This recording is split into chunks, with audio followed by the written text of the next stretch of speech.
Movie के start में हमें बताया जाता है कि चाइना के माउंटेन्स के अंदर बहुत सालों पहले कुछ फॉसिल्स पाए गए। फॉसिल्स यानी किसी जानवर की बहुत पुरानी हड्डियां, जिस पर इन्वेस्टिगेट करने के लिए उन्होंने एक कमेटी यानी टीम बनाई, जिसका नाम उन्होंने ब्यूरो 749 रखा था। वो लोग जब साइंटिस्ट के साथ उन माउंटेन्स की केव के अंदर गए तो वहाँ उन्हें एक ह्यूमनाइड स्कल मिला। यानी वो स्कल इंसान जैसा तो दिख रहा था, लेकिन वो स्कल किसी इंसान का नहीं था, क्योंकि उसको देखने पर ऐसा लग रहा था कि वो दो लोगों का स्कल हो या किसी दो इंसान के स्कल को कंबाइन किया गया हो। इसके बाद हम देखते हैं कि कमेटी, जिसका नाम ब्यूरो 749 है, उसके अंदर माउंटेन की खुदाई करवाई जा रही है। शायद वो लोग वहाँ पर किसी चीज को ढूंढ रहे हैं। और जैसे ही उन लोगों को उस माउंटेन में से एक बहुत बड़ा किसी जायंट क्रिएचर का स्कल मिलता है, तो वो लोग उस स्कल को बाहर निकालते हैं, जिसको बाहर निकालते ही उस केव के अंदर एक्सप्लोजन हो जाता है। और इस एक्सप्लोजन के रिजल्ट में शॉक वेव्स केव से बाहर भी आई थी, जिससे सब कुछ तबाह हो गया था।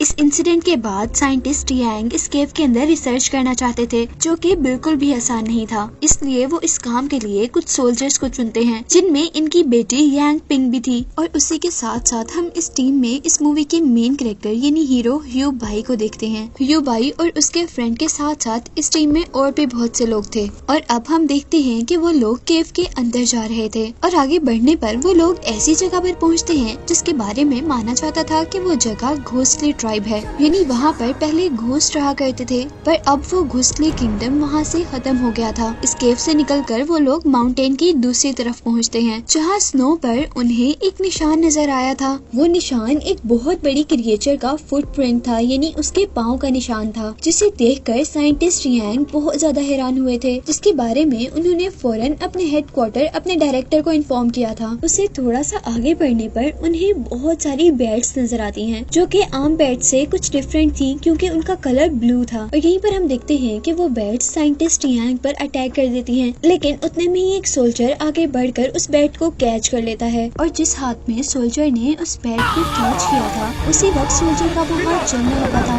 और उसी हाथ के साथ साथ उसकी पूरी बॉडी जलकर स्केलेटन में चेंज हो जाती है। यानी वो पूरा का पूरा जल जाता है, और हमें पता चलता है कि इन बैट्स को फायर बैट्स कहा जाता है। वो लोग किसी न किसी तरह इन फायर बैट से बचकर आगे बढ़ते हैं, लेकिन उनके लिए मुसीबत अभी भी नहीं टली थी, क्योंकि अब वहाँ पर एक बहुत बड़ा मॉन्स्टर आ गया था। और वो जैसे ही माउंटेन पर अपना कदम रखता है, तो माउंटेन पर जमी हुई सारी की सारी स्नो टूट जाती है, जिसकी वजह से वहाँ पर बहुत बुरा स्नो का तूफान आ जाता है, और वो सब लोग उससे बचकर भागने लगते हैं। लेकिन इस बर्फ के अंदर बहुत से लोग दब गए थे, जिसकी वजह से वो लोग मर गए थे। और बाकी बचे हुए लोग उस बर्फ से अपनी जान बचाने के लिए एक खाई में जंप कर देते हैं, लेकिन उन लोगों की वहाँ पर भी किस्मत खराब थी, क्योंकि उस खाई के अंदर जो बर्फ जमी हुई थी वो भी नोकदार थी, यानी शार्प थी, जो कि खाई में गिरने वाले काफी लोगों के अंदर स्टैब हो जाती है, जिससे वो मर जाते हैं। और अब यहीं पर हम मूवी के मेन कैरेक्टर्स यांग पिंग और ह्यू बाई को देखते हैं, जो कि एक रोप से बंधे हुए थे, और वो जैसे ही उस खाई के अंदर गिरते हैं तो वो बाकी लोगों की तरह मरते नहीं हैं, बल्कि स्नो कहीं एक पिलर से लटक जाते हैं। लेकिन वो लोग भी यहाँ पर काफी देर लटके नहीं रहते, क्योंकि उनकी रस्सी टूट गई थी और वो दोनों भी नीचे गिर गए थे।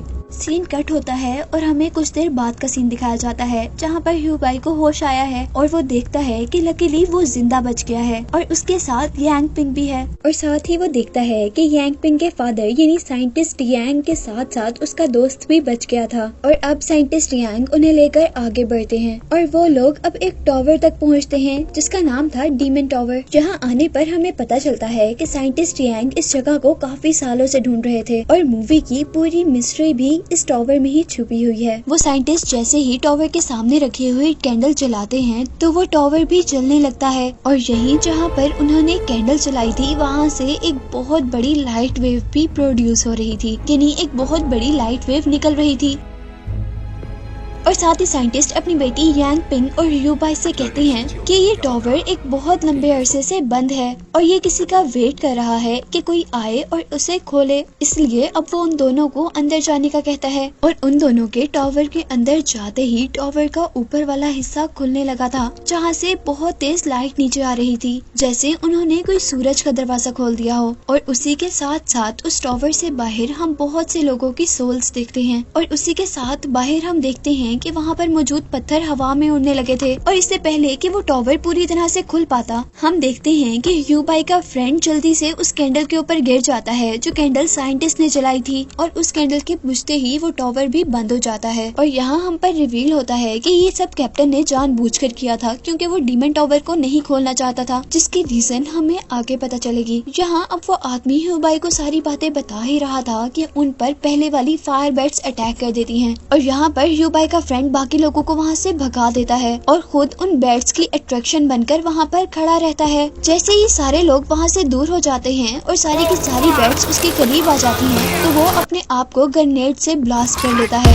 इसके रिजल्ट में वो तो मर ही गया था, लेकिन उसके साथ साथ बहुत से फायर बैट्स भी खत्म हो गए थे। यही हम देखते हैं कि कुछ बैट्स अभी भी बच गए थे जो बाकी लोगों का पीछा कर रहे थे, यानी ह्यूबाई का, यांग पिंग का और यांग पिंग के फादर का। और वो लोग उनसे बचते बचते एक वाटरफॉल तक पहुँचते हैं और यहाँ पर एक बैट ह्यूबाई पर अटैक कर देता है, जिसे देखकर यांग पिंग जल्दी से ह्यूबाई को पानी में फेंक देती है और खुद भी उसके साथ साथ पानी में जंप कर देती है। और अब पानी में गिरकर भी वो बचे नहीं थे क्योंकि पानी में से एक बहुत ही बड़ी खौफनाक क्रिएचर ने उन पर अटैक कर लिया था, जिसमें ह्यूबाई तो बच गया था लेकिन उस क्रिएचर ने यांग पिंग को पूरा खा लिया था। जिसके बाद सीन कट होता है और हम ह्यूबाई को एक हॉस्पिटल में देखते हैं जहाँ पे उनकी टीम ब्यूरो 749 का डायरेक्टर उसे बताता है कि हमारी पूरी की पूरी टीम मर गई है सिवाय तुम्हारे, और तुम ही हो जो बच गए हो। और ये सुनकर उसे बहुत ज्यादा दुख हुआ था क्योंकि उस हादसे में उसके फ्रेंड यांग पिंग भी मर गई थी। जिसके बाद अब वो ये जॉब नहीं करना चाहता था, इसीलिए वो यहाँ से जाकर एक लाइब्रेरियन की जॉब ढूंढता है जहाँ पर मिस्टर योंग उसे अपनी लाइब्रेरी में रख लेते हैं। वो दोनों एक रेस्टोरेंट में डिनर के लिए जाते हैं जहाँ पर ह्यूबाई को अपना एक बचपन का दोस्त मिलता है। और यहीं दूसरी तरफ हमें ब्यूरो 749 को दिखाया जाता है, यानी उस टीम को जिसमें ह्यूबाई काम किया करता था, जिनको एक पुराने कॉफिन में से यांग पिंग मिली थी। लेकिन यहाँ अजीब बात ये थी कि उसे अपने बारे में कुछ भी याद नहीं था, शायद वो उस एक्सीडेंट की वजह से सब कुछ भूल गई थी। और यहीं दूसरी तरफ हमें ये भी दिखाया जाता है कि यांग पिंग के फादर भी जिंदा थे, जो हैरानकुन तौर पर उन्हें एक्सीडेंट वाली जगह से 1200 मील दूर मिले थे। सीन कट होता है और हमें एक तबाह हुआ शहर दिखाई देता है। वो शहर अब दिखने में ऐसा लग रहा था जैसे वहाँ कभी कोई रहा ही ना हो, क्योंकि उस पर बहुत ही अजीब क्रिएचर्स ने अटैक कर दिया था। और यहाँ हम साइंटिस्ट यांग को उनकी टीम के डायरेक्टर से मिलते हुए देखते हैं और यहाँ पर साइंटिस्ट डायरेक्टर को कुछ बता रहे थे। ये वो बात थी जिसकी वजह से वो शहर तबाह हुआ था। वो बताते हैं कि गलती से मैंने दूसरी दुनिया का दरवाजा खोल दिया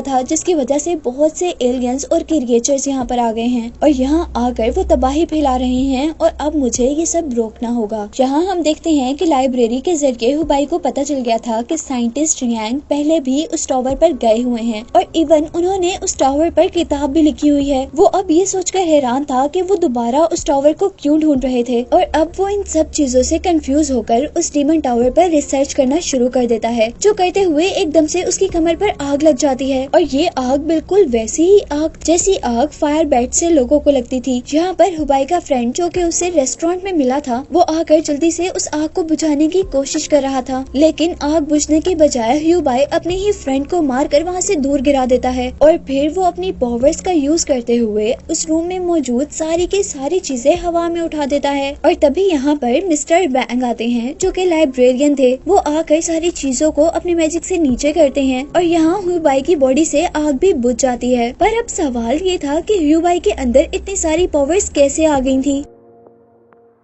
पहले तो वो एक नॉर्मल इंसान था और यहाँ हमें मिस्टर वैंग के जरिए पता चलता है कि फायर बैट्स के अटैक की वजह से ह्यूबाई के अंदर इतनी सारी पावर्स आ गई थी। और यहाँ इन सभी बातों के दरमियान में हमें पता चलता है कि मिस्टर वैंग कोई आम लाइब्रेरियन नहीं है, बल्कि वो एक वर्ल्ड के कीपर हैं, यानी वो एक पुराने कस्टम का ख्याल रखते हैं। और अब इन्हीं सब बातों के दौरान देखते ही देखते मिस्टर वैंग उस जगह को वर्ल्ड में चेंज कर देते हैं। और यहाँ मिस्टर वैंग उन लोगों को बताते हैं कि 10,000 साल पहले इस जगह पर एलियंस आ गए थे और वो बताते हैं कि डेमन टावर वो जगह है जहाँ से वो लोग अर्थ पर आए थे, यानी वो टावर उनका है। लेकिन वो बताते हैं कि वो एलियंस इंसानों को नुकसान पहुँचाने लगे थे, इसीलिए ह्यूबाई के पेरेंट्स ने उन्हें मार दिया था। और वो जो डीमन टावर था, यानी जहाँ से वो एलियंस आया करते थे, उसको अपनी बॉडी के जरिए सील कर दिया था। यानी अगर हम इस मूवी में गुजरे हुए थोड़ी देर पहले के सीन को डिस्कस करें, जिसमें साइंटिस्ट यांग डायरेक्टर को बता रहे थे कि मैंने एलियंस का दरवाजा खोल दिया था, था तो उन्होंने असल में वो टॉवर ही ओपन किया था जिसकी वजह से कुछ एलियंस अर्थ पर आ गए थे। तो उन्होंने असल में उस टॉवर को ही खोला था जिसकी वजह से कुछ एलियंस यहाँ पर आ गए थे। और यहाँ पर वैंग ह्यूबाई को बता रहे थे क्योंकि उस टॉवर को ह्यूबाई के पेरेंट्स ने बंद किया था, इसीलिए अब उस टॉवर को खोलने के लिए ह्यूबाई के ब्लड की जरूरत होगी। और यहाँ हमें समझ आई थी कि क्यों साइंटिस्ट ह्यूबाई को वहाँ तक लेकर गए थे। यहीं पर मिस्टर वैंग उसे ये भी बताते हैं कि 10,000 पहले जब उसके पेरेंट्स ने सारे एलियंस को उनकी दुनिया में वापस भेजा था तो कुछ एलियंस यहीं पर छुप कर रह गए थे जिन्होंने इंसानों से शादी कर ली और अब उनके बच्चे हाफ ब्लड हैं, यानी वो हाफ एलियन हैं और हाफ इंसान हैं। और यहीं पर अब दूसरी तरफ हम साइंटिस्ट यांग को देखते हैं जो कि अपने ग्रुप को छोड़कर कहीं चला गया था, पर जाते हुए उन्होंने एक नोट में अपनी डायरेक्शन लिख दी थी कि वो किस तरफ जाएंगे। इसीलिए अब उनकी टीम यानी ब्यूरो 749 के डायरेक्टर ह्यूबाई के पास आते हैं ताकि वो साइंटिस्ट को ढूंढने में उनकी हेल्प कर सके। और यहाँ पर ह्यूबाई उससे कहता है कि मैं ऐसा कैसे कर सकता हूँ, जिस बात पर डायरेक्टर उसे बताते हैं कि हमें कुछ दिन पहले यांग पिंग मिली थी और उसके कहने के अकॉर्डिंग तुम ही हो जो साइंटिस्ट को ढूंढ सकते हो। और ये कहकर वो वहाँ से चला जाता है। ह्यूबाई यांग पिंग के जिंदा होने की खबर सुनकर बहुत ज्यादा खुश हुआ था और वो अब ये बात जाकर मिस्टर वैंग को बताता है। और यहाँ पर मिस्टर वैंग उसे बताते हैं कि तुम उन्हें ढूंढने के लिए उस टॉवर में नहीं जा सकते क्योंकि जब पहले तुम उस टॉवर के अंदर गए थे तो उस टॉवर का दरवाजा थोड़ा सा खुल गया था जिससे काफी सारे एलियंस यहाँ पर आ गए हैं। लेकिन ह्यूबाई की बहुत रिक्वेस्ट करने पर वो उसे साइंटिस्ट को ढूंढने के लिए जाने की परमिशन दे देते हैं। और यहाँ ह्यूबाई का बचपन का फ्रेंड भी उसके साथ जाने की रिक्वेस्ट करता है और वो दोनों मिलकर अब यांग पिंग के पास जाते हैं। लेकिन उसके पास जाने पर ह्यूबाई को बहुत ज्यादा दुख हुआ था क्योंकि यांग पिंग को अपना पास्ट बिल्कुल भी याद नहीं था और वो ह्यूबाई को अपने आप को शर्ली के नाम से इंट्रोड्यूस करवाती है। और अब यांग पिंग के पास साइंटिस्ट का एक स्टूडेंट आता है जो कि उनको ढूंढने के मिशन में लीडर था। मिशन लीडर ह्यूबाई से मिलने के बाद वो सब लोग साइंटिस्ट को ढूंढने के लिए निकल जाते हैं। और अब रास्ते में ह्यूबाई सब लोगों को कहता है कि मुझे शक है कि साइंटिस्ट किसी खास मिशन से वहाँ पर जा रहे हैं। जिसके बाद वो लोग आराम करने लग जाते हैं और जब वो लोग सुबह उठते हैं तो जिस सहरा में वो थे उस सहरा में बहुत बुरा तूफान आ चुका था। वो लोग वहाँ से बचकर भाग रहे थे लेकिन इस भागम दौड़ी में उनके कुछ साथी बिछड़ जाते हैं और कुछ लोग अब उस शहर के अंदर आए थे जिस शहर के बारे में मैंने आपको पहले बताया था कि क्रिएचर्स ने अटैक कर उस शहर को तबाह कर दिया था। वो लोग उस शहर को देखकर काफी ज्यादा हैरान थे जबकि यहाँ पर ह्यूबाई का फ्रेंड भी उनसे बिछड़ गया था। और जैसे ही ह्यूबाई को पता चलता है तो वो भी उसे ढूंढने के लिए निकलता है लेकिन उनके ग्रुप में एक ओल्ड मैन उसे मना कर देता है और वो कहता है कि अगर उनके साथ हमारे जानवर हुए तो वो कभी भी रास्ता नहीं भटकेंगे क्योंकि इस सहरा के रास्ते उन जानवरों को याद होते हैं।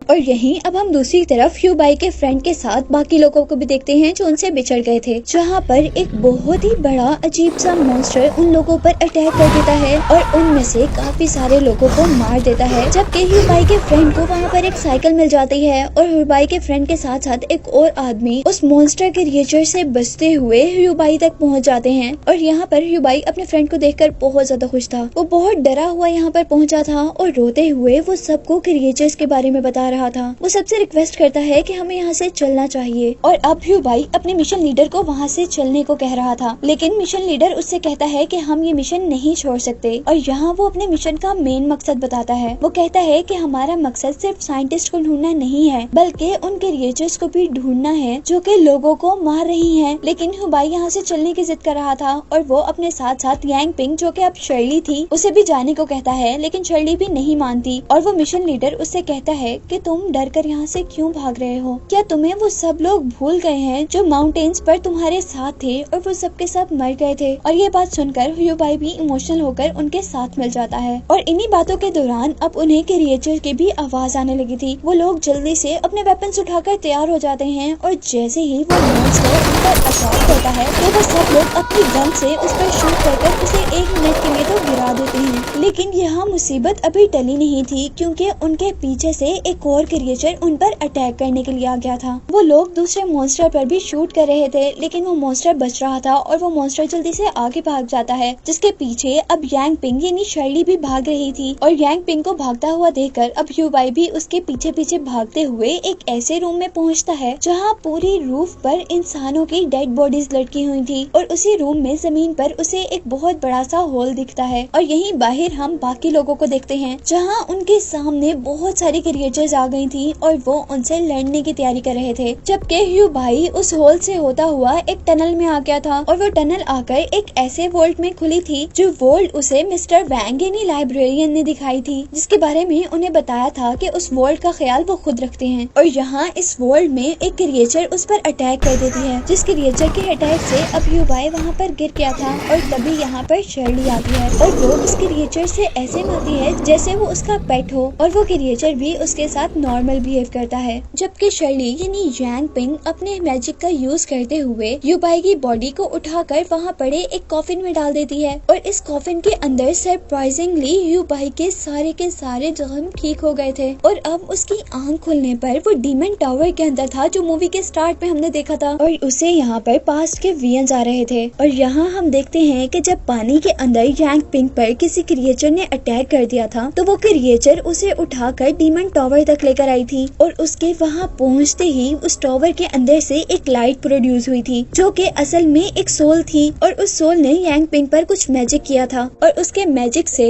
यांग पिंग पूरी की पूरी उसी में चेंज हो गई थी, यानी हम इस तरह कह सकते हैं कि यांग पिंग की बॉडी में किसी और की सोल थी जिसका नाम शर्ले था। यहाँ हमें पता चला था कि यांग पिंग असल में यांग पिंग तो नहीं थी बल्कि वो तो शर्ली थी और शर्ली भी उस डीमन टावर से निकली थी, यानी वो एक एलियन हो सकती है।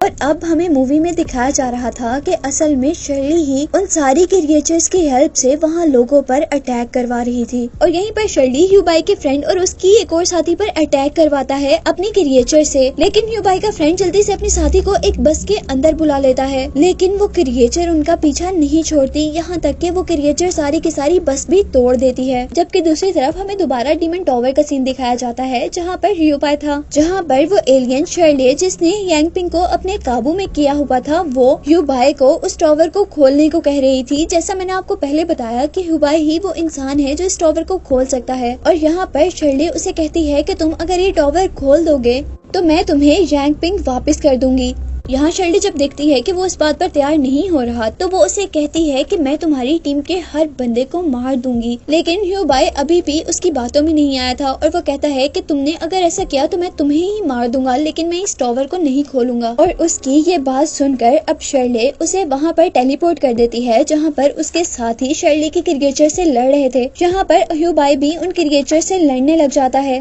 लेकिन एक क्रिएचर उस पर ही अटैक कर देता है जिसकी वजह से वो मरने वाला था। और यहाँ पर अब यांग पिंग आती है जिसकी बॉडी पर शर्ली ने कब्जा किया हुआ था। वो आकर ह्यू भाई को उन मॉन्स्टर से बचाती है और उसके पास आकर उसका सर अपनी गोद में रखती है, जहाँ पर ह्यू भाई उसे कहता है कि तुम बिल्कुल मेरी फ्रेंड यांग पिंग जैसी लग रही हो और ये कहते ही वो उसको शूट कर देता है, जिसकी वजह से उसके अंदर शर्ली की सोल मर जाती है और उसके साथ साथ उसके भेजे हुए सारे मॉन्स्टर भी खत्म हो जाते हैं और उसके मरने के साथ साथ ही वो डीमन टावर भी खत्म हो जाता है। और यहाँ मरते मरते आखिरी दफा शर्ली उसे बताती है कि एक तुम ही वो इंसान थे जो मुझे मार सकते थे और ये कहते साथ ही वो पूरी तरह यांग पिंग की बॉडी से निकल जाती है, लेकिन क्योंकि ह्यू भाई ने यांग पिंग की बॉडी को शूट किया था इसीलिए यांग पिंग भी मर गई थी, जिसे देखकर वो बहुत दुखी था, लेकिन वो हार नहीं मानता और यांग पिंग को उठाकर वो उस वोल्ट में लेकर जाता है जिसकी हिफाजत मिस्टर वैंग किया करते थे और मिस्टर वैंग ने उसे बताया था कि इस कॉफिन की हेल्प से लोगों को जिंदा किया जाता है, इसीलिए वो यांग पिंग को ले जाकर उस कॉफिन में डाल देता है। जबकि